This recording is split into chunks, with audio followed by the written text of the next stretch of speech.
to a producer from home. Bernard Paddy Butwe and so a production from home. And after writer Rafaela Menyo Ewaha and after coach Ogre and so in terms of social media no and a APM tour and then maybe so a presentation from the studio. Namia do rehearsal and common ABC Ako. In the preface of the show about the first segment in him as Santema Temagudium and some Keka Adoson. Bright Yabo Tilla Eden Common Abijay, na very son Nema ACO. Amanoni took room and also between room na very son and Shani ACO. Ewo Amanoni took room and common Edoson Honum. A resonant within ABC Ako na Fimi Perno, Yadon Sanson, Etienne Sabro, na on San Nema ACO. Yenkomu Ewo a worldwide statistics and also TSPM coronavirus and NASA COVID-19. San Nema ACO, Menoka said 510,736 and TSPM cases are Abanqua, Oma Arekovano, Ukum Hersen and Shani ACO na 122,245 and then also TSPM. Uwonkwa APM no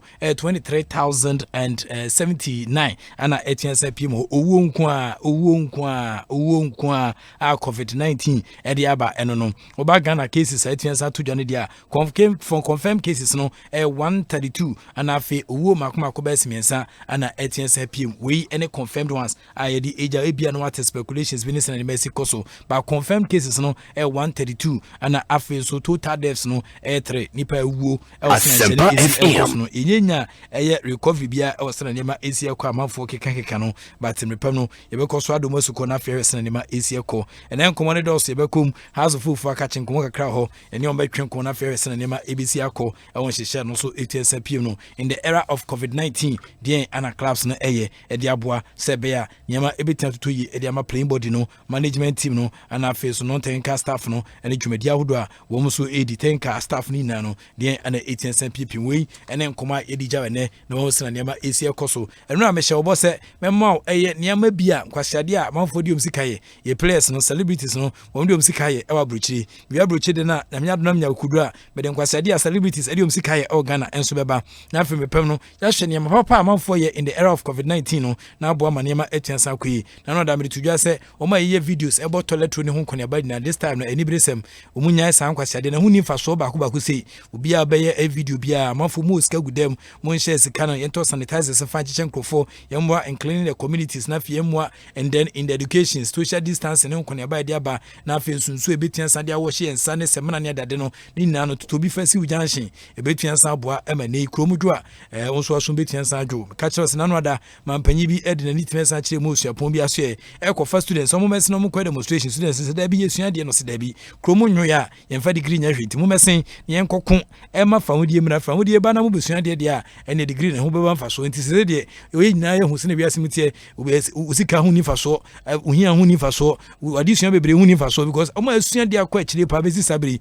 yenya drum fa man COVID-19 abobo man akese ne nketo nyinada abobo ni pa tuntum ne kokko nyinada enti COVID-19 aba with some lessons via me sure say no so esi timesensua me advocacy ba kwa etensan ne se aban be ka se bi oniska banka fi sabre kono so no nyama echese yen hihye ne ye structures buildings nyama yen hihye ne ye ukuma crowdedness ewo kroma nyina no nke fa sa area enfan streeting sa edges nyina emwa emma eye COVID-19 ne be kono ne ekuro na ye kama ewo edwumadi edimu be bi ha o de COVID-19 ko runum sisi a o metwetwe mu de afionum wada say markets ni places are overcrowded baby aka enu kwan se fa nefa baby enkofo esidan enu kwan so msidan ho nyina nei nke teki is advantage a ye eguso ekon yade na nke hwesa ne mawe so eno so betian sa but these are some of the advantages I feel say COVID-19 ye between take advantage of this era ni aya aboa ma ne ma etian kwenti we footballer we celebrity when you ska kra o dwetre mu a dwetre no so kakra we kakra fi abuchi about abuchi nso a mesre enye video ye baby adunia ni bresem awareness ne nkonia ban adwuma eguso ye pa western Mexico so Dr. Okoni boy ene ekusi sentim no ma trans abese nkomo no bibiri na ho e fa COVID-19 se na nema Asia ko Africa. I personally think that we should give it an Africanist approach.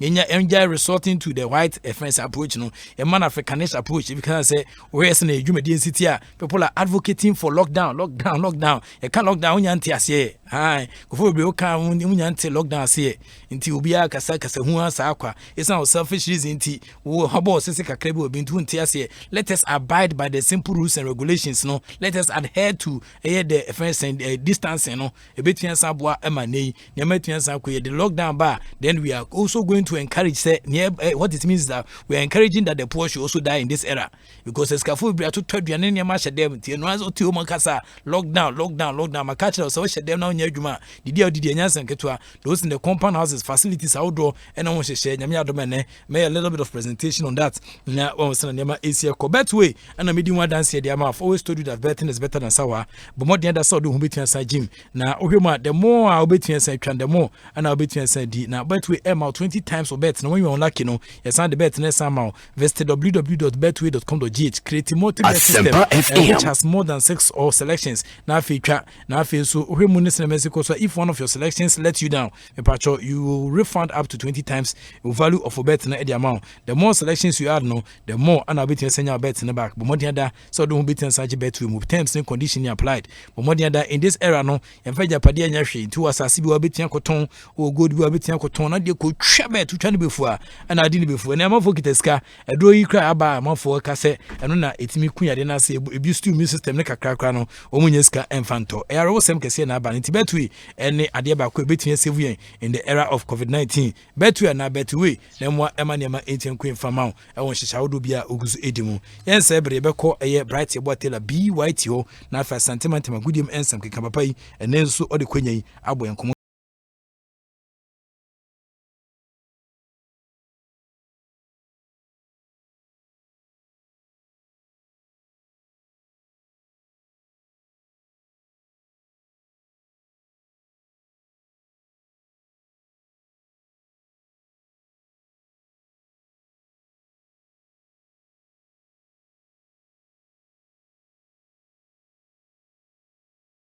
Zamkeka ana ese Ghana wese ne Mexico so ebo ma COVID-19 no etu etese wiase afane na yenko bright yebo atela BYT ohma no so asante mantamagudim ensamkeka owura enunyamfo ubreni miyenko Wallace mamenchi for na sere dane de nyina ye no coronavirus abeti se wiemi na ejaye nyina ye bo empire se ano be brass enso atiama na ni nyina mu no na tese le directives and measures ye dia tuja no eno an ye di so se be horo yensa bibia na se ade bia do nsa be so bia ususu se enya ade wo ho dada na afi no watimi ama sanitizer watimi yaduma sanso na Veronica Bakers awodo ene ewufie kwano do so bi wo fra bonte bra ne se wo horo nsane ade akama offices awodo ene de fika ho nyina no obia practice a na eze bibia so koso kama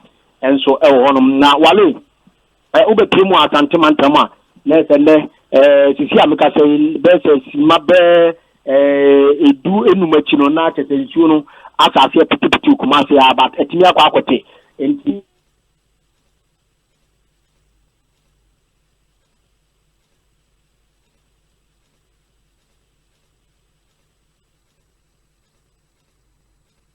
enti no okay bright yebo atela emse ni phone ha no won ni phone ha no won phone ha na se hey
Okay, I still Asempa 94.7 FM so na so gu so tie na ye try say e betia san connect ya one dia kopi ma santema tema goodiem ensem keka, but it looks like bright yebo atila msenifo no nye nti disturb no for the past 3 days ni bia friend phone na say anwen ne sensa nti ye say right Rafela menyo de amanoto krom no ebetia ba na afi ato adwumedie no so na mabonkomo kakra emre ni ho e de mami batene say producers no e waste me time a lot e was na nema esia koso yensan ko obiu yes, and is your call. Bright, young quay.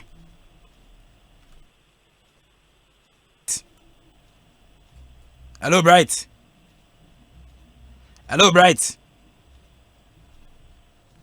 See, I'm say Bright. Asempa FM. Hello, Bright. Okay, I'm say Bright. Mota, you cannot be reached. Inti ere na yes, and nema is your call. Inti besan call the second segment nim. Amano ni tokrum na yeden common etien sejaw right Rafela menyo show se wabana whenever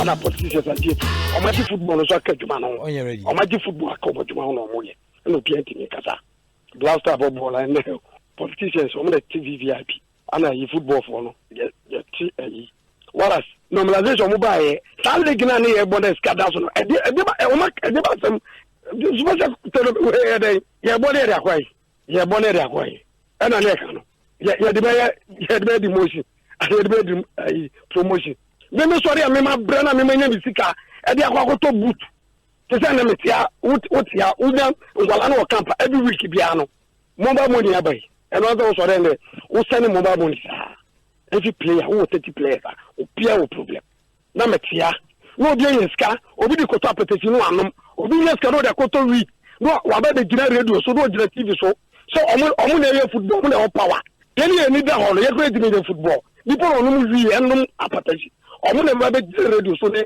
TV so no mo ka Ghana ha say football omo na omo power omo na control football Ghana ha ni di sanko fo echi dey bojo omo so Wallace me nyini dia at my age football they were decided apart from Ibrahim Sunday and Kafo no ma ye football da na for enamo no oti eni bi se eni bi efre no ora yesu mo man kwan na omra ora yesu ipacho ye frame ole kuna so Asempa FM.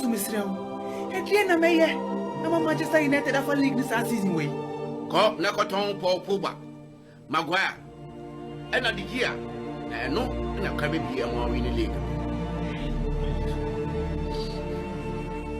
se mo ho abrantie na okon F se wo bam ti be win league no China Manchester United be win league no this year mo fa we enye siade na mo ti chema clubs ni na omontie. Okay, amano to krum ana irem no writer Rafael amenyo ewa ha na we COVID-19 intia ze space kakra inti Mikelo kan enye se wa ma but ene no obe observe from behind na for example enye se wa ma enkan dia na wo ma but enye se bia wa ma but based on COVID-19 inti no Mikelo kan na de ofie kakra spacing whether say se na be ya de no 18 afetin take measures e betia saboa ema ene no social distancing even in the studio no etin asako so enti kobi ko gina bonten ze ai tiri ha na rest na nema ABC akọ ha umia so sanitizer ni fa hwan no Buonini na fofoni ase medical crack young writer Professor Enokwesi Wallace amana to krom emre na so a me de ensem a ekotwi ko breman ni na edan wo edian me jesu writer Amenyo Rafael de L Centro Campesta Creativo ewiase ni na presenter ni na nwume magima dwame de ensem a ekono edan wo ye piemu e wo Spain dia ye piemu Eden Hazard na kacha prantie woni so opona kansie no Edema Real Madrid ne nche bia e na wo free Chelsea a wo dwan na Madrid fo na osi akan na wo pro de e ha brantie na pa ne oboboy na mikotodwe e na mapra eti brantie ni ntimi nyina go pramana so mmobo se me ne wo kasa ye nsem kakra wo de aba ene se Spanish authority no adia womo ye wo Spain a womo lock Spain man down obi a hye ne dan mu a because of coronavirus ntino womo ntimi megina go pramana so mo kansi no adia wono eboa na pa odi wani kiremu e wo Spain a coronavirus total cases in the number 56,197 total deaths no 4,135 na Eden Hazard kan edi a kire wiase ni na say ne ho beto no amana get back onto the pitch na sabreya wa pray yadia na ho astart tona nhoma ya de pempam ni kotodwe ni na enei yatimi afirimu last week ne ton ntine wa start a wo ye jogging kakrakra enche bia se football bounce back o Spain a yadia wa be gina mu edi ama Real Madrid fo no wa go prama so asia kan edi ama mo sabrede yadia wo nantenante kakrakra wo husa pomde no ba na eba ho no sa yemfa ya ni nkire mu wo ensem fufuro mu former Mines 05 from president Gerard Strat abrantie de ensem kakraba enkano Liverpool for no coach no eho ene na wo sia kan wo defender pa edema Mines 05 ansana opm be top manager na abrantie friend Gerard Strat what the revelations bi aba ensem a all can say eniema Georgian Klopp anase processor wona mu a wotimi de be best manager anase top notch manager wo wiase nei obo managers 1 2 3 4 na ne din kan wana chese wutie wu no say ene koye o se enkan bi no na Brantia Georgian Klopp o sia kan 2001 mu ho edema Mines 05 away defender ne drume bia na omo yakọ relegation anasa 3 managers enko na wasake womo anafia coach a obe lead team no ede o makobo matches no catch the players ni de sabre de adri de mo hyebre na hyemonsem to catch the players na se omo ankasa coach wo mo ado na players na so call meeting ena omo ko Georgian Klopp say papa se sabre de se na lead team no na ye de ko na Georgian Klopp nso ampopoliti a wa chi team na wa de ye wonders ba ko mienu miensa enumu ena papa wono ye friend Gerard Strat ka say ehonum ena Georgian Klopp showcase yes obetimi lead big teams ofiri ho ade ko Borussia Dortmund ebe PM o Liverpool enei o ye wonders a komna ba ma je se wodi nsuo kura enchini wo mugu ne so kura nya de betia ko Georgian Klopp enei o je ne honsa na ewo Liverpool fo akache honum a meka ehonso nsem wodi ache on ye PM ewo ensem fufuro mu dia yenko England ho a ex Barca star wono ni din ede Pedro ene wosina kan ede ma Chelsea Pedro Rodriguez Ledes masem na mikan ene wono so adwane trainer ele 3,000 protective screens na wodi akoma hospital was Spain I was say coronavirus na ati say was Spain ene ya lock down the country ntine wo monye na wo fam protect wo ho se na mo de beboa ya afo mo so aso free yare mpam aba be gina ati asafo asase so adi we say hono sa eno se ne ensem a apm was Spain Pedro wono so donate America ho so nsem edi a chew yemfa ya ni nkiremu boxing kakra Turkish Boxing Federation ene womo 2 boxers ene one coach a waka ho a omko Tokyo 2020 qualifiers London earlier this month ene womo return no coronavirus na test say womo ye positive a omo de awura Turkey man mu wono sa ne Turkish president wono ne din di Job Gojek ene waka kire BBC for say organizers a womo organizers a qualification no womutia bon papa yeti bon kosofo ade yare atiniti yesi empese obi a bibia amanfo stop football womo ko de qualifications ne no mo mpese mo best stop na still eguso koso e ma mnante yakotete yare e de abakro no ho a wodwene ho a wonte ase wo se a disastrous and offensive irresponsibility on the part of International Olympic Committee no womo task force no o mantimi ahwe o manya o madwuma ye eno na so ama 2 boxers and a coach a womo ko qualification no enei womo de yare e na aba Turkey man mu a ye ka ho so nsem de abre se coronavirus na to ntwayo eguso spread wo hono sa yemfa ya ni nkiremu e wo cycling Tour de France e bicycle competition etimi todwa e wo Spain chorin and traso hono sa e annually e na competition no etimi esan baso started 27th June na akowie 19th July nenei sa kanse ne be start no e in doubt se betimi start ni na twa kowie se Yadia France for one sports minister baba wa ye friend Rezona wono eden sam kakraba wo chemu say time ni ho omunya yanka omo be start now so there is time for everything bibia ne nemre na sabre ye we are not in normal times into omo ko start na bibi kokoba yadia wo ye ne kakraka ene betimi aba enti akansi a start free 27th June to 19th July no yadia omo hwani mu say coronavirus no ebetimi aba from kakra se ne be ya dwumadie no so ebetimi atoa so koso e France mani mu a Tour de France ho nso nkomo kakra e na me ball e di free French mamu ho no sa na yempie mu e wo England e na no da me be ka kire wo se Asenwenga wo ye Arsenalfo no omo ye anema bi a ekoso ye pa e wo England mani na Arsenalfo e na omo ka e de tu dwa se e ya de a wo mo staff a omo ye adwuma e de ma Arsenalfo ni na e match day staffs ne wo mo a wo mo etimi eboa support ne mama ne koso no ye nti obia katua so until April 30 obia beje na katua pepepe se ne masiti e call France na ase England mani mu wonum enei wa ma san de ababetu dwa e Arsenal boboku no wo mo so wo mo donate £100,000 to local communities na fe wo mo de fight coronavirus or hono sa we de Arsenal for de mo betimi aya no ma ye na chese ye pene wo mo a na chese sa na tie Arsenal for ye wonder so hono sa na ukomu England hona Burnley Football Club wo mo so kire se match day and non match day staffs for ni na no e ya dia wo mo so be ko so tio mo ka kopem time a disease no enso ebetimi abrase kakra hono sa wo mo so etuatua manfo ka ba upiem o Barcelona wo mo de omo pay cut e de ama players no efise wo mo nkasa mo expenses ne konanim sese ye mo ball enti yesi entity players na katua so a ebi adwa first team players ni bi ntiase sanso na junior players ni bi nso ntiase ntokwa pa na Barca de asi wo hono na upie Leeds United a omo so omo coaching staff no any senior management ni bi e de abetu dwa se e yade o makatua omo gena e konanim pa bobo ko no so o championship sikanti mi mamu sa ene ne ya hot football enti de omo kan na ne se enipa baako 272 non football staff a yeti omo kan yentete omo akatua ne so eye coaching staff no mo se yenti omo de so management yenti omo de so sanso na players no yenti omo de so ne yemfa nko support 272 non football working staffs no na yemfa nti omo ka efise sabre de omo kotena fia de ombeli kura be den enti Leeds United omo so nkakra omo ye de aboa omo ye adwuma e de mo ne ye bo mu kase mu se ne enema esiko yempie mu Manchester United for makache odiani Gallo abranti adwane Manchester United obra no free Shanghai Shenhua China mamuton and odwane team na enei enkra eba ene se Chinese club Shanghai Shenhua for no wo mu kire mu se abranti ne ba Manchester no enkonya de oyibi pa na abranti no wo mu ankasa mo de hie ne loan eno mo de na Manchester United for sabrede wo mo de £400,000 ena to table so se abranti no oba Eric bia wo mu betime atua de amana che so ma tumu nchine pa che so mo be san John abranti back ne no mu na Manchester United enra omo so de betu dwa se ya dia £15 million no wo mo betimi e dia ma Odiani Gallo na wasan timi atena mu asiakan e dia ma Manchester United no wo mo de sign Eintracht kra na fe wagina mo asiakan dia ma Man U for no Odiani Gallo oba Man U no enshara nya bad 8 games a wabo no 3 starts and a wire 4 goals and a 1 assist and a wire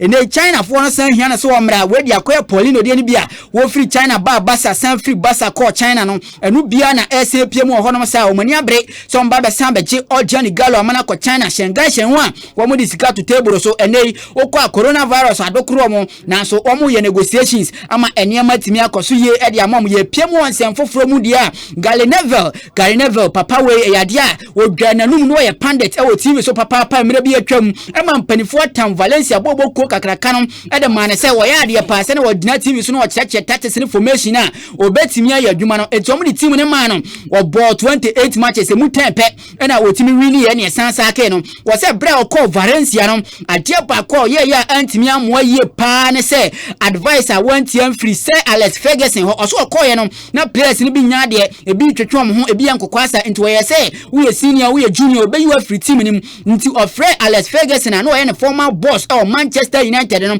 and obisa ne se papa me call ye players no e bi mo ho keka no enhye da nko ye sa menyi o mu nsi nchen na me nkoso mo office mo ye senior so mo so ne betimi aboa me amanya resource no and Alex Ferguson ka che ne se he wo ye manager na opese wo succeed a player bia wo ya homaso obi a ne hwene mu ball no obi a won pe training obi a wo ya nkokwasa yini si nchen e ma wono so ye na adwene se ne obed follow advice no na wo se wo ntimi am follow advice no e di senior players ne kokobo ye per resource e no na amwa no ama na ntimi an succeed e o Valencia fo na ka che yesa ke na wo ball 28 games at 10 pe e na o wini o hono sa enei wo kana kosem e di a kire wiase na Gary Neville wono ene hata na numu a ye ka bi e di a kire wono na Brent bia ye fene Cicero di Cize wono so aka Cicino na asemu na mi kan wo ye Brazilian 24 June 1980 ena ye wo Cicino at 39 years pe ena wadi wo ye right back osiakan edema Botafogo Atletico Mineiro Sao Paulo ni na wo Brazil mamu sansana oba besi akan ga krade ma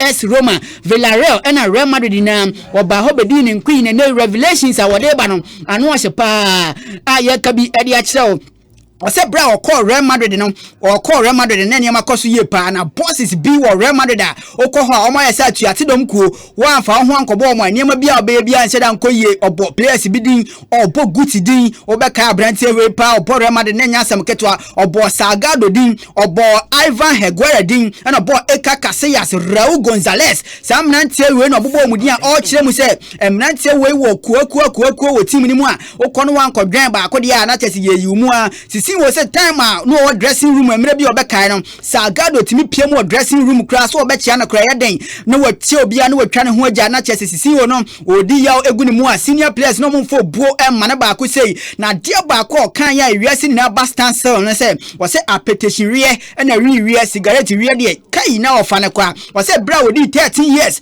and was start ya wo je jot pa ne cigarette ne ade ne drinking was start here was start je jot pa ne a petition was really about 20 years at the age of 30 and sana oja and sanum nini na aka kowie say was what me re nsasa just wa pass out wa collapse and sana wa hu say ampa na ni so atetenom na nsa na me re ya edima kowie mu was from 1999 to 2010 11 years ni no cigarette nko a wa re de wontimi nkan kura nche ni pada sane na ade ba ko eboa no mani timi nya ne nkwaje afri nyakopon ho ne ne yere was na yere bo na chi dompa a na yere kompai bo na de odi man pai bo tai na chi na wo kire ne tena ho na otunefo say jot wa wo wi petition ensan wo wi enya de be boa enti jai enti sisi wo se na yere boa ne pa enei watimi afri sa o haw ni na mu a wadi 39 years a wo kan de akire wiase ni na se enei wajai jot wi jai ensan wi aja bibia eye ungodly enti ne yere ena boa na wode aseda ma no se ade opeso ye wiase ne se wo mo sa te bia ni mu no obeyi omu ni na afri sa te bia ni mu ho no sa abranti a wono so ogina ne na so mra bia twam ye Brazilian Sisinho wono ena de sa na kosem na ba ye kan bi ade akire wa e was Sportsnite so na fe wo hu se ne ensem ne nso gusu a ekoso writer Amenyo Raphael Yemidin enei ensem ne doso oba ye mfansia na ensem aka no Professor Ike Wallace enfansan fanto so ma writer Amenyo Raphael the L Central Campesta Creativo ewiase ni na presenter. Okay, right. I say we are coming here. Prof, we are coming. Okay. What's the info na? Yes, you madin kwa asem no hwese na university a ase omoko organization bi amoba amo test positive. We omo echo boxing. Omoko landing. Okay. Na qualification to Tokyo 2020 ya cancer na kakre. Okay. Na omoko ye no na omo se sa bre no na yare na tiatisi. Enti no take for na kachre landing for ne say ni say na eba omo atene nka say ba yare no kra pie o China ewura mu ko Italy ni ade. Enti nke be ya omo suspend na kakra. Omo say o bibia ntimi nsi omo nko boxing ne ade na qualification Tokyo na eden ya beba so. E na omo so di bibia to nche na mo kokon enti boxers ba ko mienu any coach no omo return ba take no omo ba pedru ye na chese omo test positive coronavirus net mi anya ntam on Prof. Okay. Enti omo anti asem. Ni aba no. Na Prof ade wa kwa ngwa ne se Sisinu abrante we no Brazilian wo se ensa ena afi nso emape ena niema enya obo mu ni na jot no wo so ore from 1999 sa be 2001 11 years. Okay. No ore jot na wontimi nyai wo so be experience in smoking and the womanizing and also ore sans so 20 years and alcoholism. Okay. Na wontimi nyai. Okay. Na yire na say only 11 years they say sir. Na say ni go for marry more than 11 years. So started with ensa no for real na wo de jot no so ebe sha ase kan. Okay, nim go for marry ensa ko mfa jot kan ye. Was na yire na boa ne pa. Okay. Ti ne yire odi man pai bo ene psychologist bi opema no tu ne fone ade ofie ena itime boa na ma ne waje nti otu obi afo se sa ne ma no eno ma ne twa ne career asontem. Okay. Otu obi afo se wo sa ne nim anu a na watimi ajai. Okay. Timi wa sisi wo kan. Okay. But me ma so yansa and Sky Sports News o call mu enhihye ba ko mu de ba Twitter mu de ba any can post the FA has announced results for the 2019-2020 season. It will be expunged from non-league divisions below the National League and then the National League North and South. Winning come mu de ba season over the class below National league north and south winning koma omdiaba na making kan kom no na me ye o ma me no sports interactions during the day no they say Michael Okamo bia Jojo FC mo those days no West Mexico na me no din komo efa sports no Cedra de Mumu omo na winning kofa during the day no me no yes interactions no but who come West Mexico so na me Michael Okan and yes interactions in the youngest researcher in town in fact friends saying a first class graduate. Sounds so a friend saying a class graduate. I just saw boy to my parents. I'm here down. Announces a season over the non-league clubs below National League North and South. FA will continue to assist and support National League National League South and National League North to determine outcome of their 2019-2020 season as quickly as possible. We in Kuma Sky Sports News said by whereas in Mexico so assistance who meaning say if that can be said about Africa. So I say and I feel so come say send Mexico no Omu FA has announced results of the 2019-2020 league season will be expunged for non-league division below the National League and National League North and South. Winning common results no of the 2019-2020 league no it will be expunged. Winning common invalid. Very good. It's in America say Ghana Premier League no Division 1 league ayabo na no it's COVID-19 it say a cover I see a league name. Yes. Because here quite your special cases. Here quite your cases. Your nyama ensenem fatal league ni ma aba so as me hu sem from so e den ho intino ye be ntwam because and sar regulations na ye guso de eboko very good ade na so nye nti be senya problem ye dwumedi ye guso etimu na ye komba ko ha nkomo ba ko na me de ba ne no so samafo ka ye try say ye be lockdown me say Ghana phone bibi na nti ye fend say lockdown ase so ase na okwa America Donald Trump o ma taxpayers bia no $1,800 each, and I think so $500 each for Nkwala. So I say, whilst they are staying home, we need air government support or the mom. I buy prepared so between this support at the amount for now. You go so can lockdown a kumana. Now, my call for lockdown. I'm so many I say the implication and the adverse effect at third world country. I want to share no sweet period. Tank room. What I say, what drivers and no diversity and some bobby count. So I say, into me GD pass as any raise representation. I buy money paying for Negana for Donna. I call for lockdown because of Ubu and selfish interest. I tell you, good them and it's your church say, oh, send an Mexico so you lock down. And lock down. And lock down. In partner say, you can't lock down. What I say is a state of isolation or restricted access instituted as a security measure. What I say is a bamboo can pie de mine. Quarantine, any isolation are sometimes used to contain or minimize infectious disease outbreaks. When in common offense quarantine, it minimize it. What I say, disease outbreak. What I say, any infectious diseases are hold it. Very good. Yeah, quarantine for. So I say, the omuko baby sina be omu fan omu call for very good. Name come almost so intense. Quarantine and isolation can be justified and indeed morally mandatory when the expected benefit to others to society in terms of infectious disease prevention or limitation outweighs the expected cost. Quarantine is typically in two respective more ethically problematic than isolation. First one, it involves the confinement of individuals who might not be infected.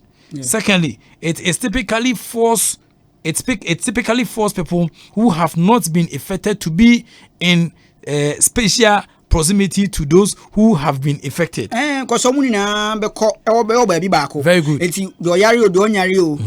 Together. It's possibility say yare na best and then higher. Very good. Most as thereby increasing their chances of becoming infected. It's way isolation and also the banana.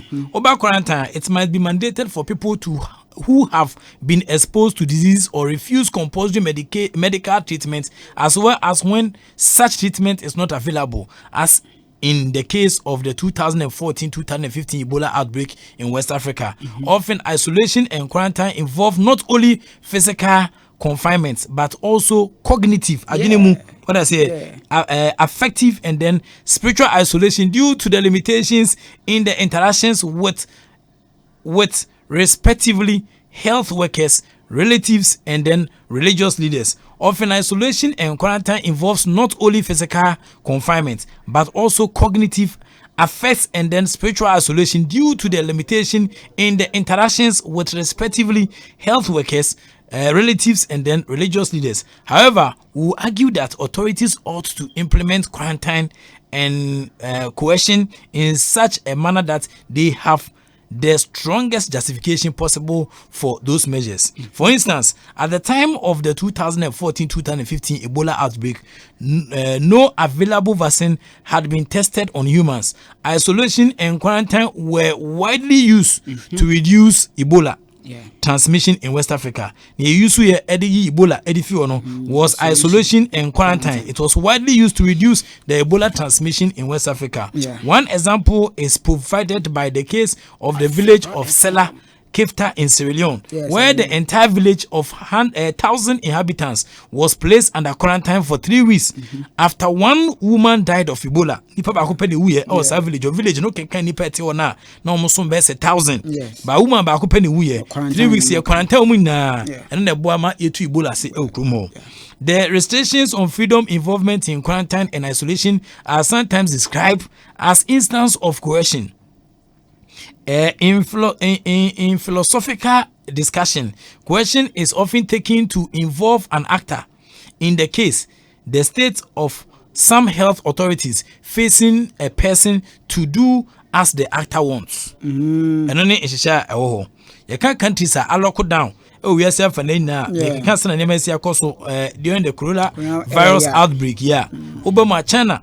Omo lock down omo Hubei Hubei no friend province no e big omo lockdown started 23rd of January with friends death tolls at 17. China, where the first cases of coronavirus emerged, was the first country to announce a major lockdown in Wuhan and then other big cities in Hubei province. At the time of the announcement, the disease was confirmed to have claimed 17 lives and infected almost 600 other people. Although it is not clear how accurate a picture this represents after the first cases emerged in mid-December. In the early hours of 23rd January, residents were told that from 10 a.m. from 10 a.m. that day, all public transport would be closed and residents of Wuhan were forbidden to leave the city, although large numbers are believed to have fled before the lockdown. By late afternoon, roads from Wuhan and other exits had been closed. Italy, lockdown began in 9th March with death toll about 463 with 9,000 infections and start here. Italy imposed its lockdown after attempting a limited air quarantine of north towns and then a chaotic quarantine of the north only that led to thousands attempting to flee. The lockdown restricted movement to the population except for necessity, work and health circumstances. Additional restrictions mandated the temporary closure of non-essential shops and businesses. 2 days later, the lockdown was tightened to close all commercial and then retail businesses except those providing essential services such as grocery stores and pharmacies. Italy. Retail services in very close to be Oba Ghana ha ebetia adwuma na ebisa say omukra close here lockdown ne ba no asolve problem na a decrease problem na and person me dey ebisa Oba Spain na ehwese na nema isi kwa lockdown starting on the 15th of March. Death toll no 288 735 cases and a report at that time after a marathon cabinet session that day before the Prime Minister Pedro Sanchez told air spinners they were banned from having home from leaving home except for work and for essential travel. Cases had exploded at the start of the month with 30 deaths by 9th March. A state of emergency also ordered the closure of all non-essential shops as well as bars, restaurants, cafes, football grounds, and then cinemas. People are allowed out only to work to buy food and medicine, to travel to health centers or banks, and to look after elderly or dependents. Yenankofo, your mom kwam mom ye wa no. Ye the same emergency bi atudwa na. Man for call for lockdown. Na omo yes ano so no. E decrease case na. France lockdown announced on evening of 16th of March with death toll of about 148 and with 6,663 confirmed cases. France had reached China's 17th death around 8th of March and moved to a full lockdown just over a week later. Similar to the Italian lockdown, French citizens were tightly restricted, with people expected to stay at home, living only for essential activities such as food shopping, on pain of a fixed fine. Into the zero in Mexico, so the fixed fine. Across accounts here, Chiwa, over to 135 euros. Officials later clarified that a dispensation of exercise meant walks or runs or no more than 1 kilometers, 2 kilometers max, and close to home. Until you say, oh, yeah, walk crana, obetia 1K and 2 km. And friends walk on 2 km. Oh, baby, Ufi one. And now almost the science shares some creating some so. Yanko India Prime Minister Narendra Modi has imposed a nationwide lockdown in an attempt to slow the spread of the coronavirus. The restrictions has now begun and it will be enforced for 21 days. The new measures follow a sharp increase in cases in recent days. There have been 519 confirmed cases across India and 10 reported deaths. India, which has a population of 1.3 billion, joins a growing list of countries that have imposed similar measures. India. Yaba South Africa will enforce a 3-week lockdown over coronavirus. President Cyril Ramaphosa announced on Monday in a televised address to the nation. Ramaphosa said the 21-day lockdown will begin at midnight Thursday, and he called on the country to urgently and dramatically escalate its response. Na the statistics kakra beton na afamafo Ghana situation no ene sena nema esi ekoso e wo sena nhyene esi ekoso ma Ghana say call for total lockdown muntie. Countries like a couple of western countries have done in as much as their emotions most likely may be driving this call. I like to avert their minds to some statistics of the reality in our country, and this would also serve as a guide to the president. All my statistics are coming from Ghana Living Standard Survey compiled by the Ghana Statistical Service, the mandated body for collection of statistics for our country. According to AMA, Accra Metropolitan Assembly, 91% of homes in Accra and the capital city of Ghana are without places of convenience. You can't place of convenience. Ejanabia, baby a Johnson, baby a Tintesu, baby a Uri and San Antonio, by Wofi, 91% of homes in Accra, capital city, Accra Punu, Accra Nibia civilization. So only 9%. And a progress and as a development, 91% of homes in Accra. When I say the capital Kwano, when I say a place of convenience. Omunibi, Janabia, when I say 99% pay and it will be and it will be horse in Mexico. Now, grab a balance and a missy toilet with you. And that's over 114,521 residents in Accra. Over 114,521 residents and Accra without a place of residence. 315 houses use the outlawn pan latrine. Sapana and Ajo, where say, 2 1 2 more ma, when say, Uncophobia from crew for Omube, what I say, crew for be pano, or good to no. What I say, okay, come on, each ma, your 315 houses are use outlawn pan latrines, and 79 houses uses pit latrine. Oh my, tutu, what I say, a tutu, where near visible. What I say, near all statistics in the sizes have been captured. The sizes not captured, and your day banner. There could be more cry. I was sending them ACL Kumu. Now, Obama, your 35.7% of households across the country use public toilets. 35.7% of households across the country use public toilets. 90% of households across the country resort to open defecation. 19%. And I said, Benyado, got a says you are town no much twagum put top when I say Trump, I am saying from my percent form. Aha, we listen to Mexico. So 19% of households across the country resort to open defecation. Oma said, Benyado, the Jagu politin bag, a Jagu air crabum, no mushuguno, percentage in American was me. 81% of Ghanaians lack access to improved sanitation or are entirely without toilet facilities. Till 81% of Ghanaians they lack access to improved sanitation or are entirely without toilet facilities. And we are talking of nature's core. What I say about at rampantly at here we say unya guess I was a for what I say if you a toilet facility be bring off ya e bi mu kra who taxi say stop han mo say fine girl bi no pie gidi obi twane to yes if you oni mo bia wa ha obi twane to ogre na mfo bi na no no mawura ha no obi twane to involuntary action e kan wa what I say e kan wa e was say offense ponko abodam ni ra na say o mo dam nature's score what I say a nature's score. All these staging statistics tells you how very large number of our population both in the capital city and the country at large resort to public toilets. So where and how will all these people ease themselves during the total lockdown? Where they can't even step out of their houses. In Ghana, more than 5 million people, constituting over 18% of the population, rely on surface water to meet their daily water needs. They rely 18% of the population rely on surface water.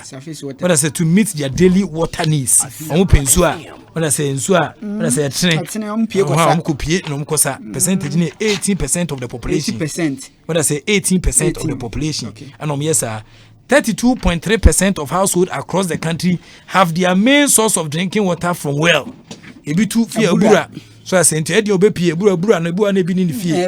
Fe bi na e de abura ni bi wa ha. Enti no ekosa no hwese na Mexico so 32.3% of households across the country have their main source of drinking water from a well.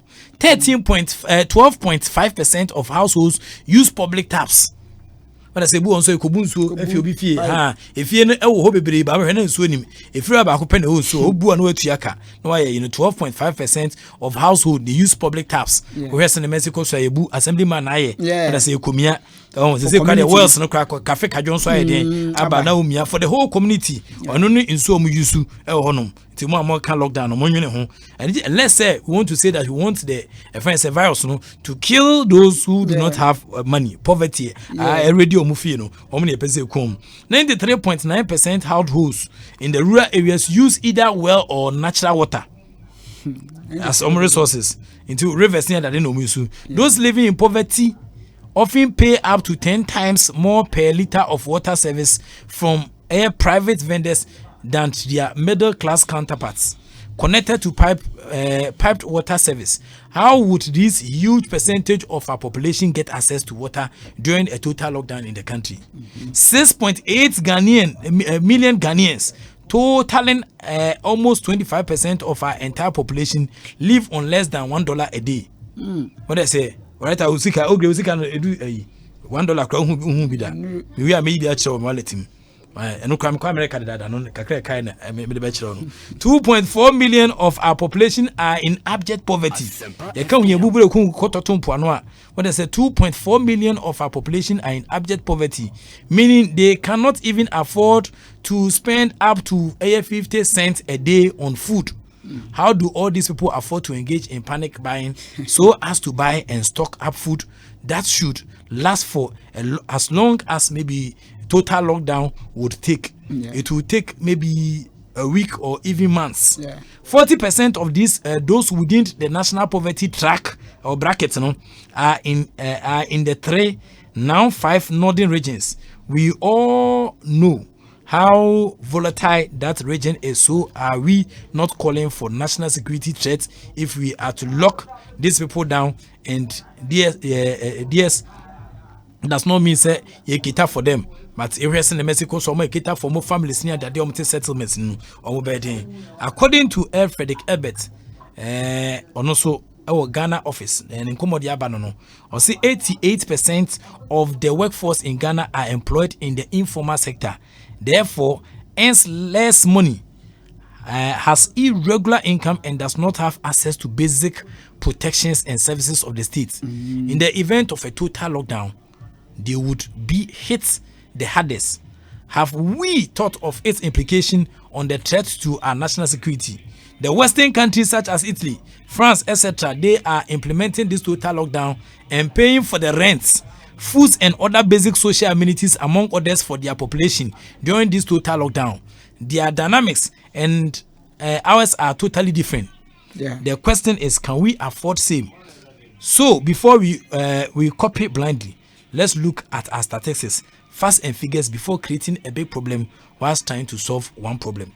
Also, nema ACL cost was shahodwa and also 18 cent of no. Timaka children, so rest nema ACL cost more lockdown. See statistics in the menkase me any lockdown, and I menkase any lockdown. So, but statistics in the obetting there to two. Maka children said taxpayers US no 1,200 US dollars, and I think so $500 each. And ya demo now poor money metin sakui Africa eka lockdown. Young man so your name car from United States of America in Trinco, Ibsan saying, and also a team come is it here Edmano. I can't imagine. Yeah, it is. Boko, we be able to Boko. Yeah, we can say half Boko visa. I have a virus. Safu only aba. Udima Hudiaba. Aye. Say we are sitting there was Spanish flu never 100 years ago. 100 years behind near my body. We are there. Maybe a history student. I'm familiar with this. We are seeing our in Silver State, we are seeing Arabia City, New York, 100 years, we are in Slope, over 200. We are seeing a sanity. Okay. Dear now, catch Ghana for with regards to COVID-19. Oh, I know that Kama has a senior sanitation, yeah, bad with you. So I deal with your more fire since you were by a bit more than the Spain, Italy. If it's always a me bagana, me pecrati, tranamicatas are crying to open gutters in the Tihonia Tonko, continue mutu any watching. They will see what a better way. If you say, me 4 years ago, no me kind, UN report, we almost had 30% of Ghanaians now access to ensure access to ensure to the kitchen kobusu by any day, Yadia several through tanko. Who call bathroom kobusu and so bad. They said they're another boo on the piano. Who be near the fee. And yet the other supply water. Who be our friend or Ghana or Tiana for chance, you best supply you the water. You need access to water, right? Development, I don't know. But who's saying, you see a Korea there, you could see a DB. I'm sorry, there is almost friends saying. A cathedral. Cathedral, see cathedral, but open gutters into me catasso. Who could see cathedral now come bonfire? Now I then one year.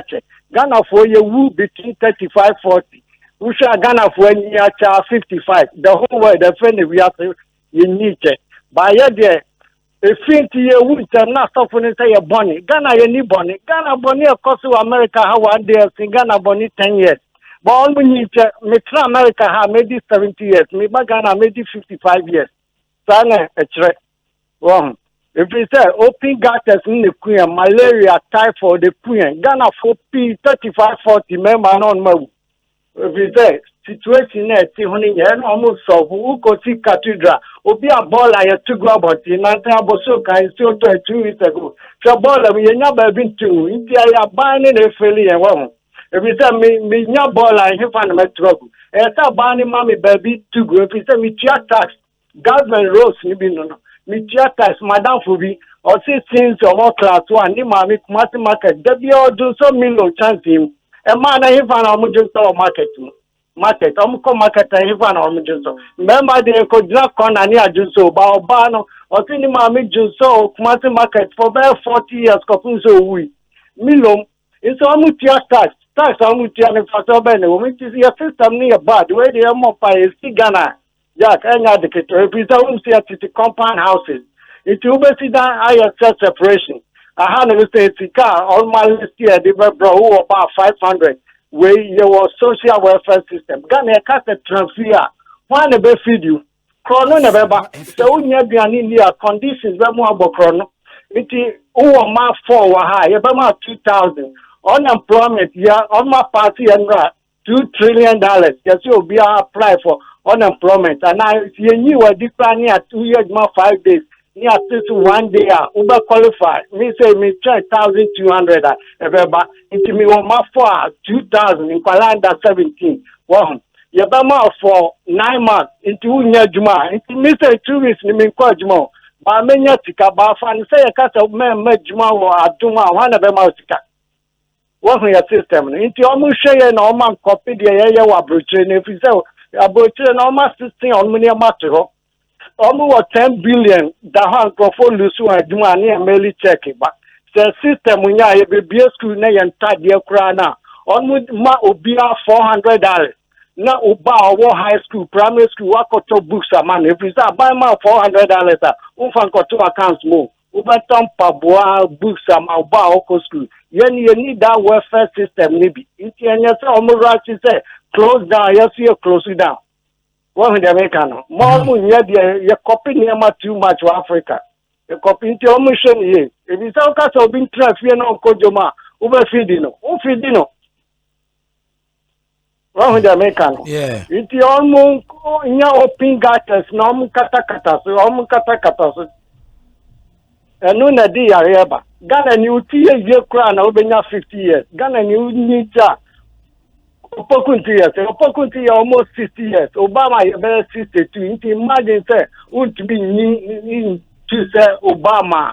Me na man call hospital. That now we do 107, 105. By now, you call hospital, you will be beyond you at the age of 52, 45, identity. And you feel no queen, you could see a sorry down a couple of fire. A sorry down, you be still.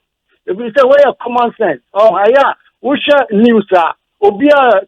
Kasa sani ebenya dry yebe si ade ya no Africa the ocean news and paibo obi ase ye mompaye ne Nyankopon oni ho na yare ne bai Nyankopon wo ho na yare ya ba nti uko bompaye say Yesu modan kanania ne modan na wo na yare ne bai one common sense na use to Africa no different from abroad say the chloroquine but yama for drimika chloroquine kranya no 20% na omo ye wo France.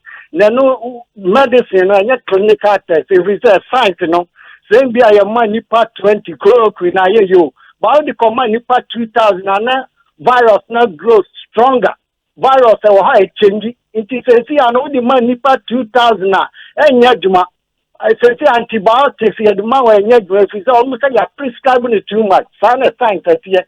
It man Prof chloroquine and no pre.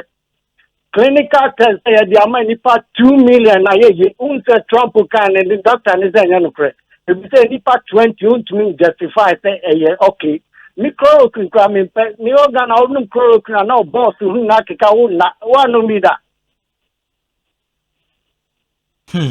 Asemu. It chloroquine almost ton chloroquine for we no correct. Nipa 20 no almost year of fun. Then you can in science no hear more. If you say virus ni bi ho ye mugu, wo ya no so yedin. It ya drone work biam. It nkofo konum bikra na. E bedru ho no ye de man nipa en work biam. Wo say apetesi kro obi tumi no ma omo. That na science atie. Who use a drop PF na ati body no. It is chloroquine ade na nya no kra by emergency we say okay. Step back kuku ne nipa wu a ye be use by nya no cross a cure. It's a moment to say a ball and you know about it. Sometimes about shows you I'm saying Nana do free any my ball. I have 5 minutes. It's 1 to 7 free hole. But autistic millions near the Akosidiadi. It is crumble for to demand be a bedding. As a crumble for to the Muslim most my because we say cathedral for Christians. What about the Muslims? Almost in demand be. If you are no to name about ball free holiday, they here. If it's a sorry blue Ghana, a chrome here, sorry P almost turning into clubs. Uba If you are any more, if you some confirm sorry, I saw you have funny power 500. On my woman, your president could form age, average age 75, 80. Your generation, normal sorry. It is sorry, Piwaha, normal Bubrog, normal Sinidan. African Kwana, yes, sorry, yes, it is sense, logical, woman. Why would see a sorry, you are the poorest. Almost a bubu are sorry, Gunun or Betty Pissia. It is one who is here and the baby. Yeah, you will see how much is here, sir. Emma, Ebu, sorry, no, Edibisia, sorry. Sorry, Mihanuma, sorry, you already 250, almost a funny part 400. Because there be almost kind of nipa 15 but there were young go cry at 62 years.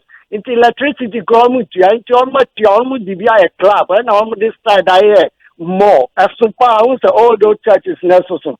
And so no bubu are sorry go sit down in your factory. Yes, so their friend are sorry down outdoors. So you mean here the whole world, African and here, will be a reduced poverty. But African and here, if we say any sorry, almost your industries. Go into industries near sorry no. Man events can no above business no. Business with the 40% near it is 40 years near the Huntia. Well, it's your here the own baby if you are by industries by crop no. Well, it's over there. And now can you pray and fast we have issues now escalate cry. Now Duncan Williamson see or Bumpire, Mahama time, I'm dollars no. You see cannot follow. So we see cannot compete here. First of all, we see on a hotel $3. It will that we see cannot we see deny useless. Where common sense we have PhD. So call hotel, we quite down, me catch us me quite down, we say hotel $400. And I'm saying now I cry 1 hour. I never 2 car free home in me bra. Who can me buy me catch up. It is so quite down here 400. I just we see can I bansa. Well, how much on a side on cost international schools P Uganda with $2. Into your sick and I say, well, when you pie, but Duncan Williams bomb pie and I drop more. A common sense. Utu cocoa, no, but near their chocolate near their bro. But 2 years ago, no much traffic will be about Ghana. Almost Ghana, you see on war, child labor, dear cocoa, but chocolate, you grow me bida. Me share again and say I am poor, me chrome, cocoa, palako, cocoa farm, but probably or chocolate go need be that. Who say a sad? Yet, sure, sad your country, we are number 2, but collect will chrome to me, make chocolate. It says if it's a raw materials, no, they are back. Any abaya the broad, I know that money unyetical, and your cocoa now, what you know. It's in a mimi pen and adwas, and now raw materials, and I find ya dear. Be a West Africa population, any America population, you pay 320 million. But I won't say I am French. But for now, you see European currency. Yet I am who wear Francophone, we are Anglophone, we are the Anglophone, we are Bibini, we are Sabrofono. A Brofono, but you say, Muno, or Mancasa, it did one currency. Nayan Yakuta 320 million. At the end of Ghana need the Ivory Coast, Ivory Coast need the Nigeria beton. And now Nigeria need the Gambia beton. What your population? Oh, and your population amount Yesika. America you see on population. You'll be Yanika and all the America beton. You'll be more population. Your population you find Yashi Yachichemu and America French. You see every discover on Ivory Coast work or yet you be dear Jama. One Africa division. French no Brofono, Obi or how see me a French in the African, you French in Bronitis alcohol vessel, but if we saw a French in if we send the Casacra and the refugee, well, without slavery, we now I say, Wallace. It is the next 100 years, if we say those ahead, they're not ready to change the country. Then, I dare American will be free to me against Nanado. Now, maybe who has NPP. But how say, you buy a cathedral, or be any baby, I have 2 ball ego. Who call Labadi Beach, in conform Butiana, Burma Butiana, almost down, I taking on, my plantation that. Bunny Burma Trafaco, I didn't also call a poom, says here, New York, any US baby P. Politin bag, you say, it's a politin bag, Kunam was you. Me, I cry, do August, home time, and I'm back rat, I know to go ball and then bug him. If it's a politin bag, I say, yeah, my in New York, say, who called DJ? So the politin bag, can you say, charge you 5 cents? They say, paper bag you use polythene bag na say ya never me ba America cry na you use polythene bag me ya cry Uganda na you use brown paper bag if you say a clear environment no one if you say you been here na 50 years they Ghana be ba Ghana for year ni sad you know abrofu odwin ni ba cry yan wo no ni na no odwin ne ho it you say polythene bag is say we the nana don't cast no polythene bag by June and this need the better politics or better say California Jumanye Asempa FM one who the almost we are probably better than California Jumanye how say uto fufu I the group polythene bag mudi unya cancer una now tear grass now their question no stop to be a brainwash no bonfire man or something so yare or bonfire man who no fa play about America England South Africa Costa no ya there who the whole yare or so nana no bonfire man now outside you see come man no quarter Rolls Royce also pass sorry no petrol Aka yeah my phones here why Mommy fancy and why have me pretty ache. Into my phones here why in the era of coronavirus no you can't send me brisa. Into the Kensanaka, a veteran journalist, United States of America, and Montenso Ano, and I drink check a Cretan Sabbath actually, but Wabonkumu, or Bonkumo pass, you need to be to refuse than Pegu. As the Canadian DC Cathedral and Wefa in the era of COVID-19. The says can never boama near my way crum hat at the boama mouth for Sebena the contract here and the some beating buana we na some man also eating sacoso where no your politicians see and they and penny for do a quite jet do table so many pa but no case mompano or also bompine nibi so yamen pesa so I say Isaiah 58:1 okay can kuma BPM 12 or say index the people of God for feigning devotion to God as their religious conduct is belied by the presence of economic and social injustice in their midst.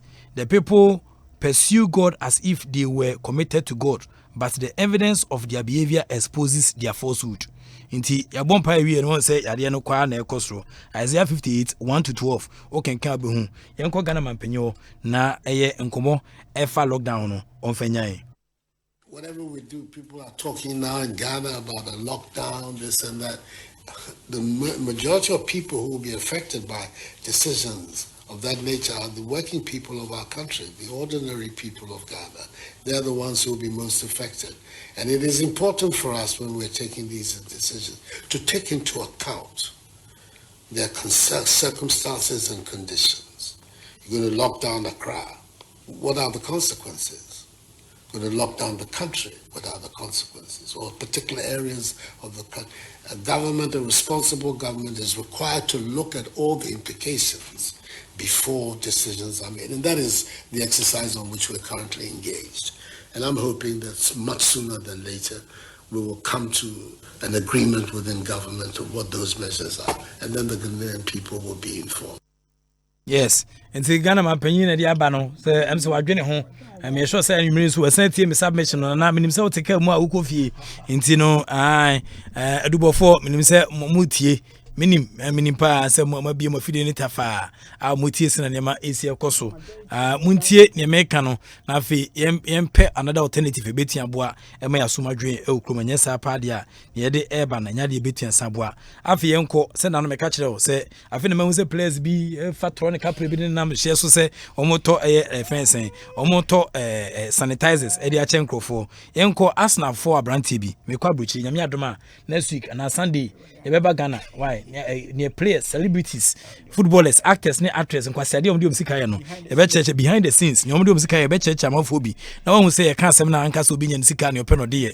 The young Quasiadi, a Sika taxpayers money, and editor to Mokabika, so players in a fence and retirement benefits no Konyaba.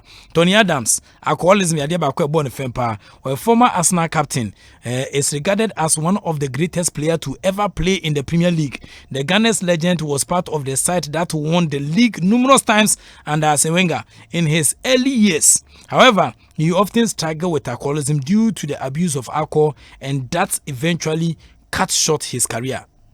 Tony Adamu, alcohol or the sasa and the seno is go for so uska and then advising his own for canto hand sanitizer and one community and case of blame Wallace.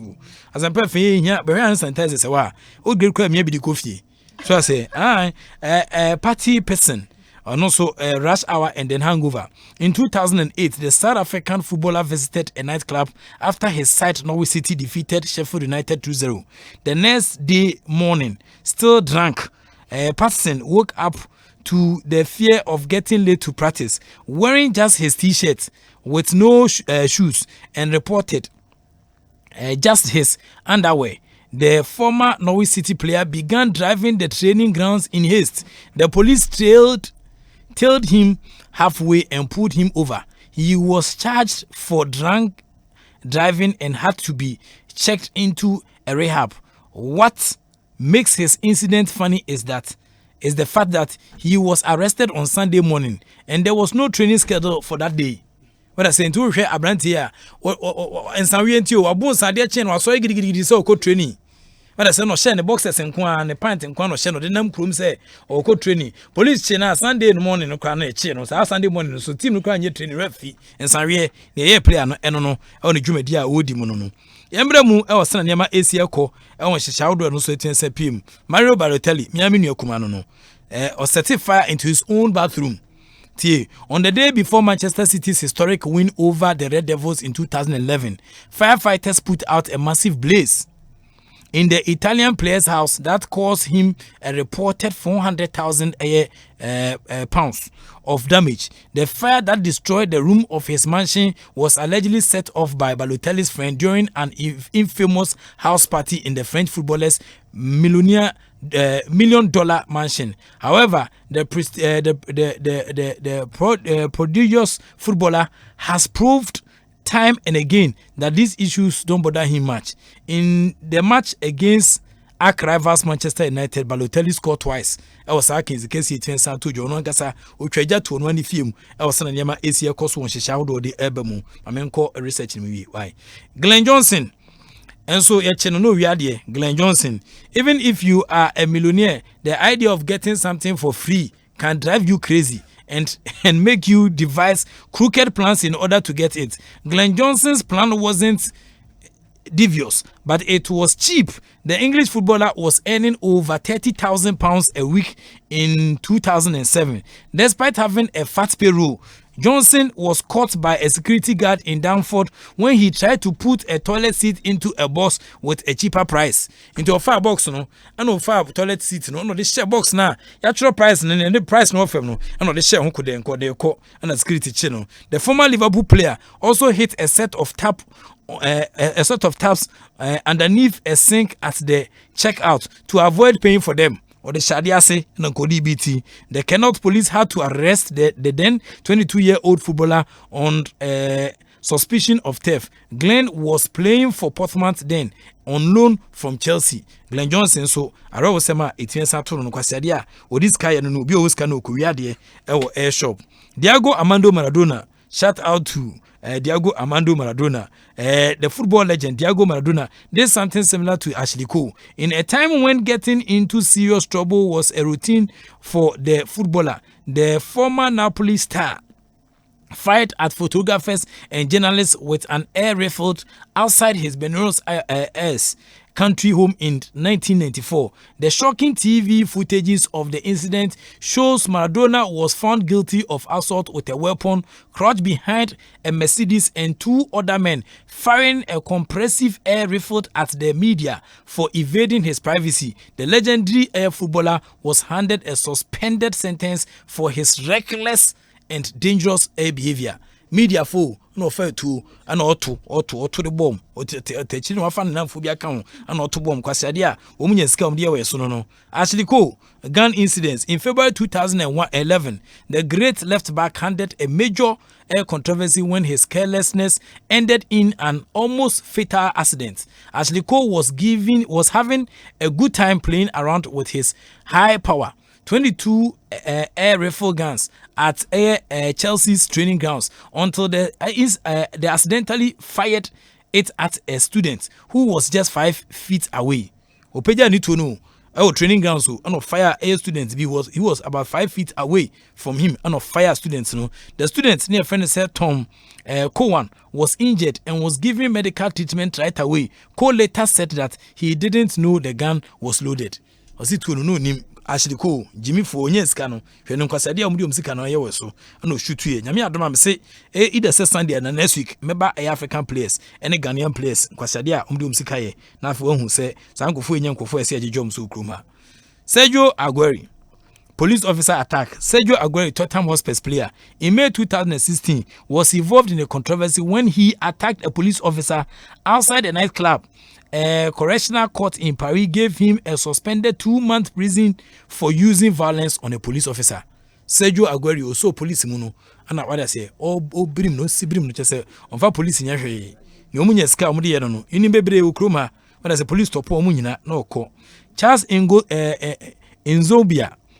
Charles Nzobia.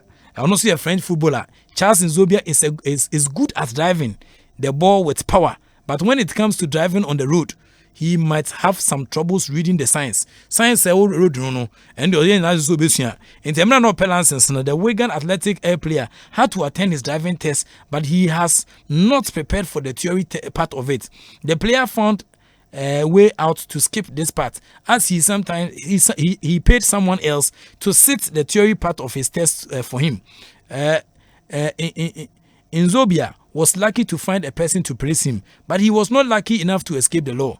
The winger was arrested by the police when he turned up to do the practical part of his examination at the SEAL Driving Test Center in April 2010. For any candidate, the maximum sentence for making someone else attend a driving test in 5 years imprisonment, but the police decided to go easy on him, giving the French footballer just a caution. Into also, if driving test is so no, ana omo bi kotrem oti obi ska se un kotrem no ncho driving test on driving man omunye ska nkwase de omde no oncho exams no fama no nti police fon so mu se ni pananyo no aman ka hwe da no nkasa ba se driving ne de se no aba be drive nti ende oba so be drive no se anyo na aba enu ano ne e chi no nkawe mu na nkeso dem be se 5 years police for no e de che ne cried man to football e wo se na nema AC cause yenko wen Rooney ho. Former England captain Wayne Rooney has appeared in court and admitted drinking driving. He was arrested when police stopped a car in Wallace, Cheshire, in the early hours of 1 September. The 31-year-old was banned from driving for 2 years and ordered to perform 100 hours of unpaid work as part of a 12-month community order. Rooney was also ordered to pay £170 when he appeared at Stockport Magistrate Court. Wene ensema enoso timensa PM edefa Rooney. Onoso dwumadia onoso timensa die e won hyehya wodo timensa PM. Now, memra ne place bi eye ne ma pa omoye ede eboa the outbreak of coronavirus. Accra House of Folk board chairman Tugbe Afede the 14th Abomefia of Asogli State were donating sanitizers worth 100,000 to 2 hospitals in Ho to fight against the COVID-19. The hospital are in Ho Teaching Hospital, or mom 60,000, and Ho Municipal Hospital, or mom 40,000. Internet Tugbe after the 14th. Why are they? Yeah, when you right up, me and Prene. Obama Brekum Chelsea today got to the streets. Brekum and then and then gave sanitizers to individuals, truck drivers, and many more. Friends and team members no and omo yes Sanchez Queen. Sa dwumadia Brekum Chelsea fodie no. It was led by Omo captain Zakaria Fuseni and Steven Amankona, Emmanuel Usu, Augustin Hene and many other players. Na where's the Asia Kosna there's a Brekum Chelsea Omo yade yempre ome. Kotokoni has. Premier League stars include Arsenal, Hector Berlin, and then Manchester United Aaron Wan-Bissaka have launched Football United, a new initiative with the aim of raising 100,000 euros to help local communities through the COVID-19 pandemic.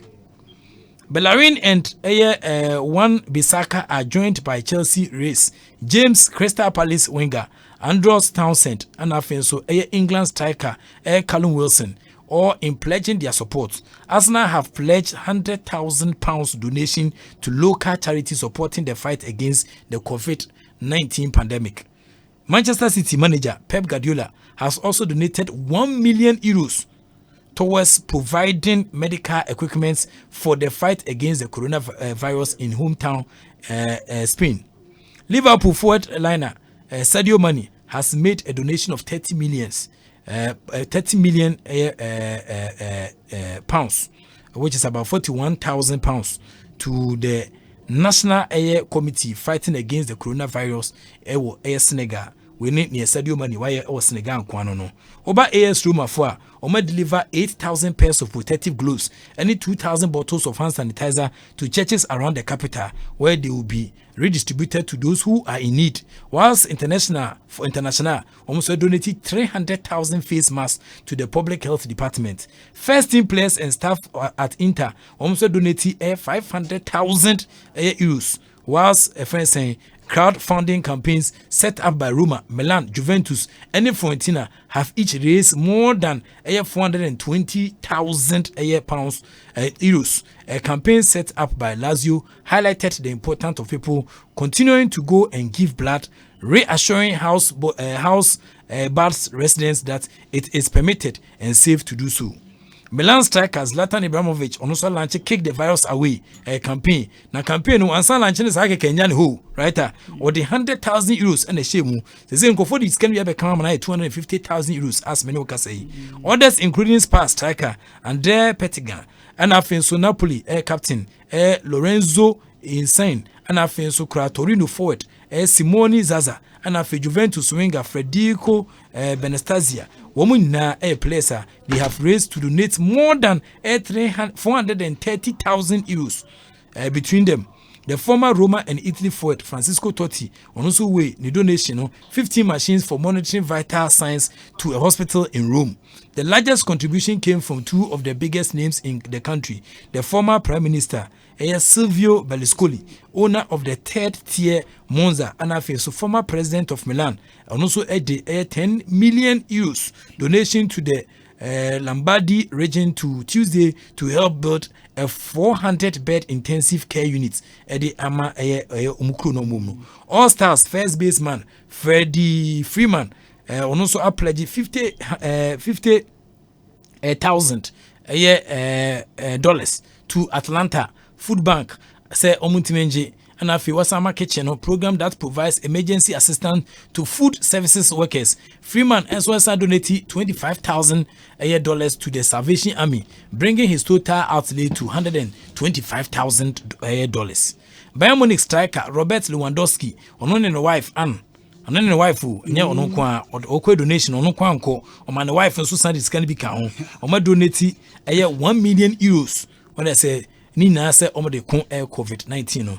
Teammates Leon Goretzka and then Joshua Kimmich also started a fund called We Kick Corona. We try and combat the escalating crisis. Also donated 500,000 euros each at the Ama community. Someone and from Wamanema and Queen from German national team footballers. Now on Wednesday, also donated 2.5 million euros at the Ama also say from fighting the cause of the coronavirus. I know Pama Tottenham Hotspur defender Abi Adwerit also a pledge to donate dozens of tablets, computers to hospitals and nursing homes amidst the coronavirus pandemic. Belgium International so vulnerable no self-isolation. You have also the opportunity to do video chats whilst family and friends and also you provide them with tablets a bit yabwa emaniama etia kwe dia momti we eni ya papa be a players papa etia buchiri wo moye ediabwa emom communities in the era of COVID-19. Yenkwa man so briefly na eni ya a champion entwetwe nkomo elimina sharks ana coach penyipa no anke yaw yemo adwo yeah mejo so bibia bokode yeah bibia. Okay. Now you say in this era there na moye we say na nema Asia course na dia na say na mo perform and say sare ho semi enso abatu yase afa na yinan. I mean because of the Yarena ban into you break your boys for 2 weeks answer. Into after 2 weeks your situation near Sama another 2 weeks. But for now, your break will be a going here. Okay. In the transfer window, no be in the midst of all this, no more sign transfer now. Yeah, before no near about 3 players standby and come back your team no. They are the only players omoda way so say yebe mama we kan yo. Okay. Mumu say fit on the lock with 25 points, 15 matches na muboye and sana COVID-19 edin ho gi wiase afana nyina ebe pie Ghana ntempa so na ema yetimi eputu all things on hold. Na mumu say yeah, it wasn't good for us, but nipa nso nkwa ho hia. Nti now ne de say de bibia to nchen na yehwese na ebe ya nyina ebe boa ama yare no akọ, then we see what we can do. Okay. Elimina Sharks minim say panyipa de but no ahunhiem kakra sana na san hyehyɛ sunkun so etime sabe bom. Motifie mo je mo salary ni sana nema sitia bibia ahia bia no mo je pepepe ana mo behia mo abi. Oh, me say boys no wo mo kofie no ye ma mo salary and so mo kofie nti. Yeah, I think so ombe sundia ni che so ombe twend the next salary say ebeba. Okay. Okay. Musa mo vitamins bi ni nyama edekoi. Ye educate wo mo kakra. Na sebe education no so enye wo mo nkwa. Ye san educate wo mo say wuti fie na wo mo no. Eso to me educate wo mo fie no so. Because obi betumi akofom wo outside, no dey abema wo inside. Nti ye message that ye dey ma wo man ni say omo make sure say fie na wo mo no. Whatever you do, no, say utumi wash it once, sanitize it, that kind of stuff, no. You know, I think so. Yeah, they my almost say one bit my individual training because soon to maintain a fiesta. And yes, I there one beba no be kese. Okay. In the era of COVID-19, who are semi abeka na fieja ho. When I'm person mechanic say you na follow instructions yede amaye no. I think say ebeboa na fin so yenye very careful say ko bibi amanfo crowded areas na yenye very very careful. It's about yen obi nia doctors na yen penny for say ye no. Ye ya bibi abe fine. Me ne okasa yekra me kasa wie pe me paper me sound me phone no ho ne bibia. Okay, ya jump for every was enyumre. Mr. Coach Felix Abwaje search yawo. Ya janse me jene so pa na mafe no. Okay, me can check. Oh, okay. Coach Felix Abwaje na tare ya champion ho. Ya champion ene coach ene na twenkomo. Elimina Sharks ene bubu kwa ekitano. Obi diaba, if you give more, you receive more. God bless Sadio Mane for what he is doing for the town and then the country. We ene skinunu ne nkoma odiaba. Mimi phone line snake kakra yemfa man for calls. Fast na nema easier con in the era of COVID-19. Resana is easier call and when she shout no so it PM. Obi say good evening Wallace. You are doing a good work for Ghana. May God bless you. Ras Jupiter from Adenta and on this ankomo and so it bae. Obi PM ewa ha na just Prof Sergio Aguero Man City player and then nkoma on also Eddie Abija ewa ha. I'll say good evening. The man calling from US is already masa unim ya okeka ko fane abobo sia mo de besi aso dan ko fane su bubo ma so dan e de industries nia de kan yansema ugina na ntoto na de ba. African politics refuse to invest in hospital because they could fly abroad to get treatments for themselves. Now countries' borders are closed. Kama takes the wheel. I am very sad. Dominic from Achimota and Dominic anyway. It's me Abija Ewanum. I say good evening. Wallace. U.S. government is distributing those monies if possible to its citizens. Let me ask Wallace. Do you know the actual population in Ghana? Some say sometimes 25 million, some say 27 million, and even 30 million. So which of these numbers government should disperse the money if possible for the lockdown? Government or statistics ni bibia ho.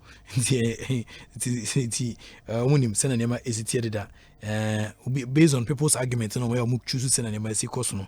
As well as if you say after fasting and prayer the affected number is going up, it is not right. Now what is it? Ekofem, you won't buy any ekofem. Once a unye serious and farmer hawati. Yes, your statement a bit and sabwane a free a Jimmy ni mukruma. na yakɔ anim ɛwɔ dwumadi a yɛgu so di menye saa de yɛte di se ya na yɛwu asa akɔ bonsam gyama asa aka ho. I like this man Aka, one of the greatest Christian nations on the planet, Italy, with Christian population of 85%. The Pope and the cardinals are all there, but they are still dying. We need to be safe and take the necessary precautions before we die here. From Tagore Sterling, very a wonderful statement. No diabano. So Wale, you are doing well. Amadokwe AK Olimbe inside the door official town. I wish my darling club grows a class of baby away. So we show club. Anybody about else in the name ACL call. Edem so the ambassador Africa prostitutes are even crying. Edem and some comma or the abano. Okay, I'm moving from me. Doesn't want to get more. Sometimes that more you're looking for is right in front of you without you even knowing. You just have to reach out and grab it. And when you finally experience it, you just know. It's something unique, rich and rewarding, full of character, a bold expression of taste. Choose more, get more. Experience more taste with Guinness. Guinness, made of more. Drink responsibly. Not for sale to persons under 18 years of age. Not recommended for pregnant women. This advertisement has been vetted and approved by the FDA. Yentie niema hudo bia one more eton adie en shanonson so one mo beye sabre ya coronavirus eyiniti ewo memu hwese ade a woton so ade no ana wo table no wo betwitwi so ebra no sa wokɔ washroom ana sa wokɔ baabi kogu nsuo ana wokɔgya wo nan a hwese wo ba wodi nsuo no samna ɛbɛhohoro wo nsa monhwɛ nso sa wode rubber ɛbɛhyɛ wo nsa ebra woton ade ama obie ana sa wogi sika afiri wo customers ho yɛnhwɛ paa nso sɛ yɛ na yɛton ade no yɛankasa yɛde yɛnsa bɛyi ade no ama deɛ wɔtɔ ade nneɛma bi te sɛ pure water ɛne ne yɛkeka ho bie ɛnhwɛ ɛma obi ɛmfa ne nsa ntutu nneɛma no mu sɛ cold anaa papum akyewo a hwɛ sɛ wode nkata animu bɛkata wo hwene no mu anaa sɛ wobɛbɔ wo sesen wɔ fie kɔsi sɛ wo ho bɛtɔ ansa na wasi mmɔnten so Asempa FM yɛ katawa no apɔmuden nkɔmmɔtwitwin ɛne bebree na wopɛ ti a hyia me wɔn kwahia so Adom TV memenda nwumrɛ no nso ɛna nyinsan ni awo Adom 106.3 FM enumre no wɔtwe kwasi ada bia bidi afia amankwa tamaklo bedase Eshase wo bia bia ye no nsada kwa na dwobi Abranchi bi di bibi foforo bi kana no Ehonum ane tenese wo jatana Every sabre no finsa no ase konsa no ase afenko afemra besi ne enfie duonu ni ekire ni afei edu wonso so wo beka hwe hu sentra alomo betes edim finhie duonu de kaimre pakoje ka sapra konsa no adwuma pa no ba kuni no nyansem won ton manipa wonni mfie dum wotwe ensesa apemfo no fd ahwehwe se adwadi nkrato mu agye atum se ye Yeah, Tretre, your number one radio station, Adom 106.3 FM. Attending Kraba Time, Sesaydia, Yadamu Live, with DSTV, any Go TV so. Every match, Busume, Nida Etosu Mensa, and Opano Wachikono, Adom FM, Ebe Poppy Up, with DSTV, and our Go TV program guide. Ubetmiati Adom FM program, Bia, with DSTV, and our Go TV audio channels, Neso, DSTV, Air Channel 883, in a Go TV. Air Channel 196. What DSTV so? Adom FM, Ewo Premium, Compact Plus, Family, any access package neso. And a Go TV, Adom FM, Ewo Light Valley Plus, any Max. 80cc, baby a wo wiasia fane nyina. So wo DSTV, and a Go TV dia. Ubetimi ati Adom FM programs ahodo ni nyina. Channel song, say DSTV, Air Channel 883, in a Go TV, Air 196. Yedemu live, Ewo DSTV, any Go TV so. Adom FM. Yeah, talk. Eshase wo bia bia ye no nsada kwa na FM. Abranchi bi di bibi foforo bi kana no. Ehonum ane tenese wo jatana. Every sabre no finsa no ase konsa no ase afenko afemra besi ne enfie duonu ni ekire ni afoi edu wonso so wo beka hwe hu sentra alomo betes edim finhie duonu de kaimre pakoje ka sapra konsa no adwuma pa no ba kuni no nyansem won ton manipa wonni mfie dum wotwe ensesa pemfo no fd ahwehwe se adwadi nkrato yi mu agye atom se ye Bichabi ana maniaje Bichabi inti maniaje rof Minum be mama humeka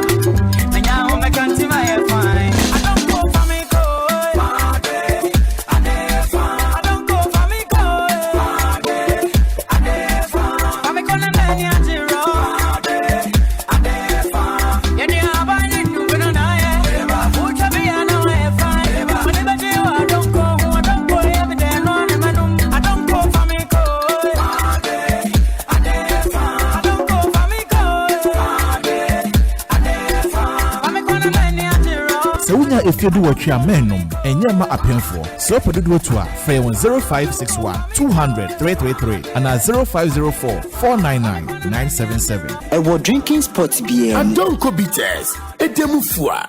Okay, yes, I'm a quack and Sibian Sunday Asempa 94.7 FM. So you more time for 5,000 callers beyond San Masoy. So 03022165545 03022165546. Hello. Hello. Wale. Yes, I'm Pachoni. I'm Pacho, me did the champa taxi driver, Wale. Okay, champa yankwe. Wale, Yamizi and Kanoko, Corona Sports out there to Ya, Wale. I did be a Tony, Wale, Yamizi and Kanoko. Yeah, Kroma saying Wale. Ushe nyobi a yempeni fono ye na wale so bi kwambo di sika beboa be brese ni part ni sika wale hwe enne mi to ba fe de ko ye obo na kwase wale no kwese waya di hwe wale kroma ye si donation ye ni atam sika e koma government e ko tama koma hospital ta to bon se hospital for na ni ade no mo start e di ade le twin ko fi no mo tonton ade wale entin tan ka ade no se wo sika san ka wo donate ade ama o man na kroma ye ni fa ko hia for ti o also had to go and pay for more. Say, tell them before passing of EBS, for Bedia, Yapobino. How they base you Obia Medibi. I don't know about free and fail. Obi Donatis Casse, come by, start buying Tamanco for Massa. Oba Massa only party card, and there's no way to Benibi. Okay, Yamasiano Binsumra 03022165545 03022165546 Sportsnite. Hello. Okay, sorry. So, okay, Yankwe. Hello. Hello, Mpachwani. Waya Kosobuni Frefin Kasaprinima. Okay, Kasabema Mienko. Wallace, maybe Basuna Juma Power. Na Ghana players Omambwa Mani Yengwa. Tese Ghana opinion for Nankatareska or Mudi Sabasa Kuchi, and then a journalist Sekai. Ye Nipa got a zero radio, Nipa sign and ye Sikai di Sita to Mufi. Now the Sika Katuga. Now to Bevisi Obimbwa, even now.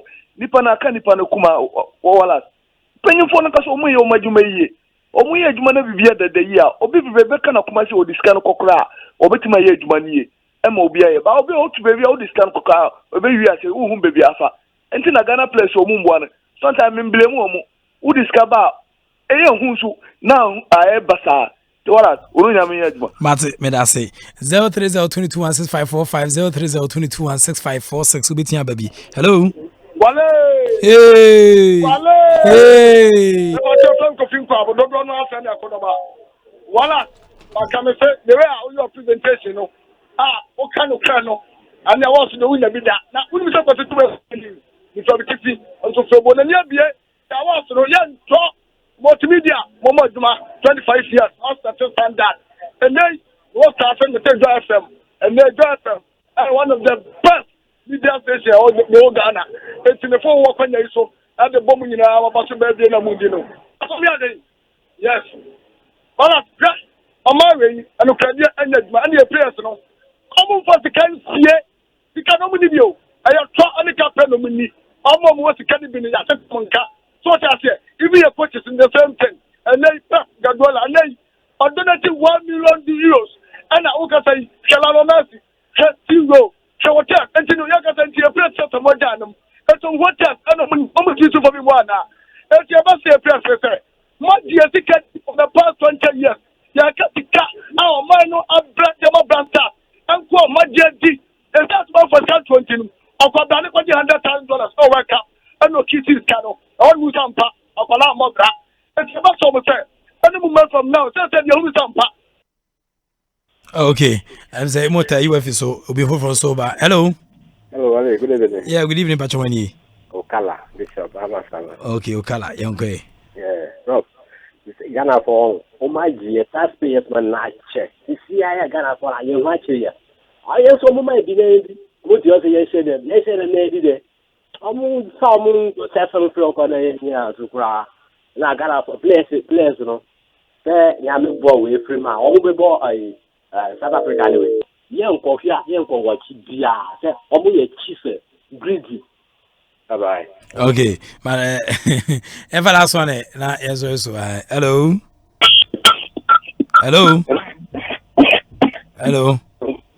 I'm sending him Mukano, coronavirus, no dear. I was a starting few minimum in the Bejawasia. Now, you came for me. Professor E.K. Wallace.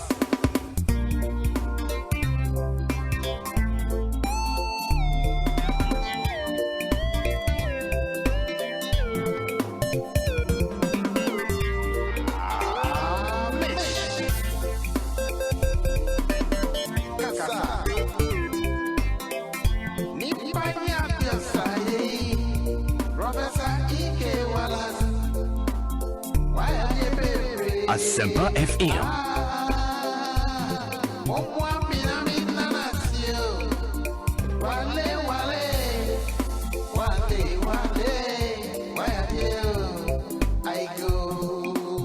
Okay, Yeribesia na Yadamuna say my messages, wonderful messages upload me our presentation e de ba enum say na se na ebe call dia ma ogremu na afi writer afela menyo ani mota kwa meja kwa champomo ana eboama production inkiko mu say kama media me just instrument for vibrating the west and na me de nkomo no enso itin sambre wo nyame adoma say messages na aka bibiri na wachiri ne doso Mr. Emmanuel Otin financial director of Ministry of Youth and Sports. Fantastic evening and come on mu eguso boy juma me sure say ministry no nyame adoma enyante mon kan on COVID-19 sena nema Asia course no sports nyina so dem abamu nyame adoma sure say mu gusu yen hihye betian saboa e ma federations ne athletes no nyama etia kwedi mo medin de Kwesi Wallace agudi catch me so na AJ Brown the COVID-19 edition of the critical issues and eba wa share and the bibia kama when the groups na twin sampa COVID-19 say we be chi ne party obua enya de bi betian sa chi no mosquito de was sa de nam from and I say and I'm from na adwuma de sa we say account say afi ehun e be on sa ke kamisa akwa odi fi amontin sa obi hwe na afi yesi menya bi AJ Brown coming up with critical issues. Young agree.